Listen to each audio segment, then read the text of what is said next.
오늘의 본문 사사기 19장부터 21장까지는 이스라엘의 타락의 끝을 보여주는 본문입니다.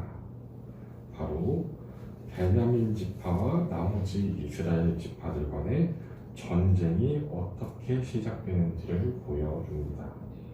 타락의 끝이 무엇입니까?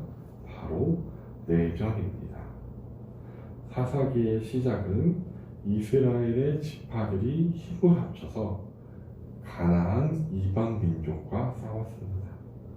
그런데 사사기의 끝은 서로 싸우는 것으로 끝납니다. 물론 이 사사기 19장부터 21장의 베냐민 지파와의 전쟁 사건은 시간 순서상 가장 마지막은 아닙니다. 그러나 저자는 이렇게 이스라엘의 내전을 마지막에 배치함으로 타락한 사사시대의 이 타락상을 극명히 보여줍니다. 오늘 본문 1절 보시겠습니다. 이스라엘의 왕이 없을 그때에 에브라임 산지 구석에 거주하는 어떤 레위 사람이 유다 베들레헴에서 첩을 맞이하였더니 하나님께서는 남녀를 지으시고 그 둘이 한 몸을 이루게 하셨습니다. 즉 일부일처를 명하셨습니다. 그런데 하나님의 일을 하는 레위인이 아내 위에 첩을 드렸습니다. 그런데 심지어 그 첩은 간음하고 남편에게 혼날까봐 무서워서 친정으로 도망쳤습니다. 그렇게 4달이 지났습니다. 이 레위인은 간음하고 도망친 첩을 되찾기 위해 베들레헴을 향했습니다. 그 여인의 아버지는 기뻐하며 레위인을 맞이했습니다. 그리고 이 레위인의 화가 풀리도록 잘 달래기 위해서 나흘을 머물게 하며 귀하게 대접했습니다. 레위인은 나흘을 지체했으니 아침 일찍 떠나려 하였지만 이 여자의 아버지는 놓아주지 않았습니다. 식사를 대접하며 더욱 머물게 하였습니다. 그리하여 이제 날이 저물게 되었습니다. 이 첩의 아버지는 이제 곧 해가 지니 머물고 다음날 가라고 했지만 오늘 또 여기서 자게 되면 다음날도 출발하지 못할 것 같았던 레위인은 그 간청을 부딪히고 출발하였습니다. 해가 지고 레위인은 베냐민 기브아 땅에 유숙하기 위해 들어갔습니다. 신명기 10장 19절에 보면 나그네를 사랑하라고 하나님께서는 명하십니다. 또한 숙박시설이 별로 없었던 당시 고대 중동의 문화에서는 나그네를 대접하는 것은 당연한 일이었습니다.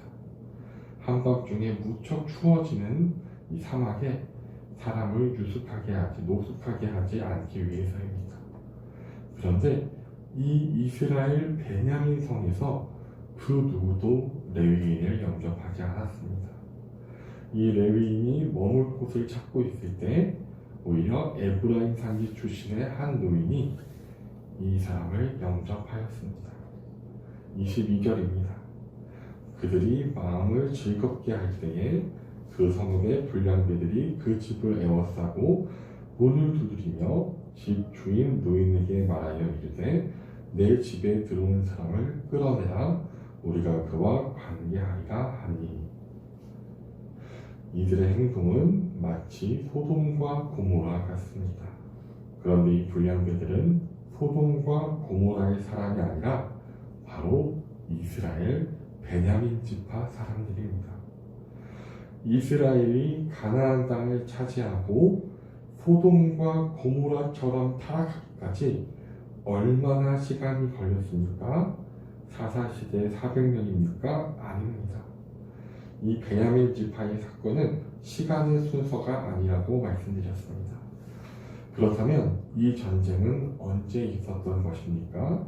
내일의 본문인 사사기 20장 28절입니다.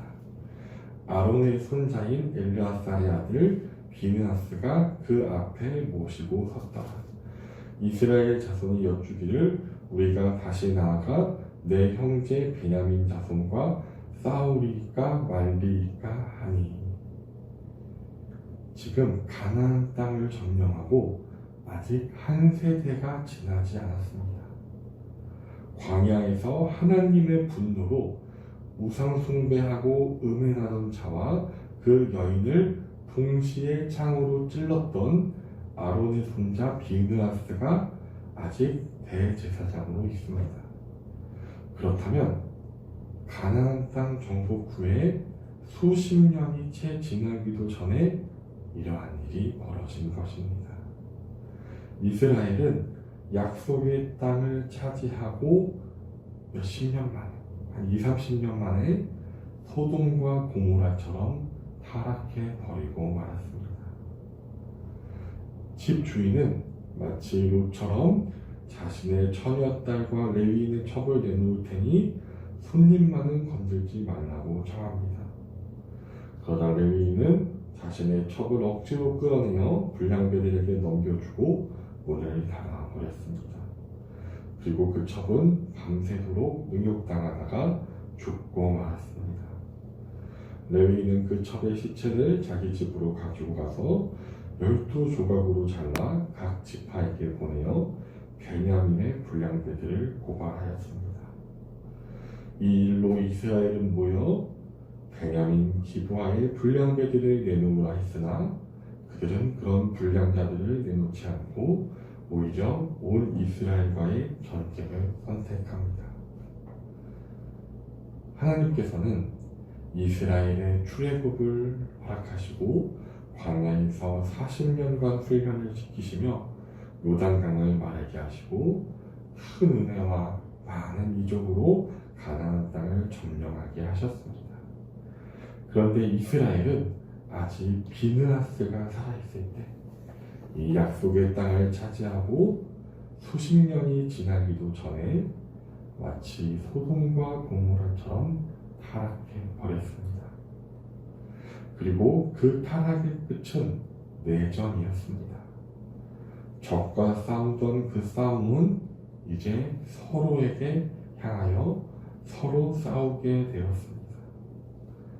그렇다면 우리 그리스도인의 타락의 끝은 무엇입니까? 바로 분열입니다. 서로 미워하고 싸우는 것입니다. 그렇지 않기 위해서는 어떻게 해야 됩니까? 바로 사사시대와 반대되는 삶을 살면 됩니다. 사사시대는 자기 자신이 바로 자신의 왕이었습니다. 내가 왕이니 각자가 왕이니 서로의 의견이 다르고 서로의 욕심을 쫓던 끝에 결국 서로 싸우고 죽이게 되었습니다. 그렇기 때문에 우리는 사사시대와는 반대로 내 삶의 오직 하나님을 왕으로 모셔야 합니다. 그러므로 우리 모두 오직 예수 그리스도를 나의 구주, 나의 왕, 나의 하나님으로 모시고 오직 하나님의 말씀에 순종하며 내 욕심이 아닌 하나님의 영광을 위해 살아가는 우리 모두가 되시기를 기도합니다. 기도하시겠습니다. 하나님 아버지 감사합니다. 이스라엘은 애굽의 종되었던 것에 구원하시고 약속의 땅으로 인도하신 것과 같이 예수님의 보혈로 우리의 죄의 종되었던 것을 사하여 주시고 영원한 천국으로 인도하심에 감사드립니다. 주님, 그럼에도 불구하고 우리가 그 은혜를 누렸음에도 예수님을 나의 왕, 나의 구주로 고백하였음에도 불구하고 하나님의 말씀에 순종하지 아니하고 나의 욕심대로 살아가며 각자 자신이 왕인 것처럼 내 정욕을 따라 살아갔다면 용서하여 주시고 이제는 돌이켜 오직 예수 그리스도를 나의 구주, 나의 하나님으로 고백한 것 같이 하나님의 말씀에 순종하게 하시고 하나님의 영광을 위해서 살아가게 하여 주시옵소서. 그래야 오직 하나님의 영광을 구하고 하나님의 기쁨이 되는 삶을 살게 하여 주시옵소서. 예수님의 이름으로 기도드립니다.